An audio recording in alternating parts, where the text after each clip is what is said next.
अमिताभ बच्चन के बारे में जितना लिखल जाए जितना बतावल जाए उ सब कम बा। लोग के उनकर हर अंदाज पसंद आवेला और दिलचस्प बात ई बा कि जितना जबरदस्त उनकर एक्टिंग बा उतना ही जबरदस्त उनकर व्यक्तित्व भी बाटे।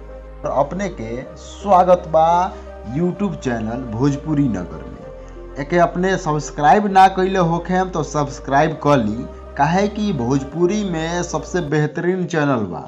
ए पर बहुत बढ़िया बढ़िया कंटेंट जाला और आगे भी जात रही। साफ सुथरा कहे का मतलब बा कि साफ सुथरा ए पर कंटेंट जाला।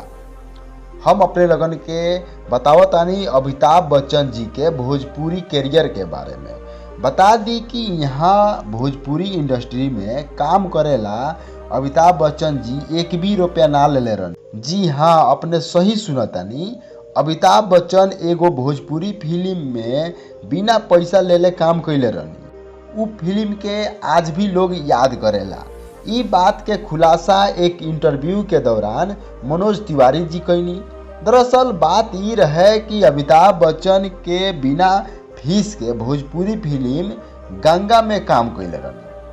और गंगा में फ्री काम करे के वजह ई रहे कि अमिताभ बच्चन के मेकअप आर्टिस्ट दीपक सावंत बनैले रहलन, जौना के प्रोड्यूसर रहलन। उनके साथ बिग बी के बहुत अच्छा तालमेल रहे, यानी अमिताभ बच्चन जी के बढ़िया तालमेल रहे। यही खातिर वहाँ के एमे काम करेला एक भी रुपया ना लेले रहनी।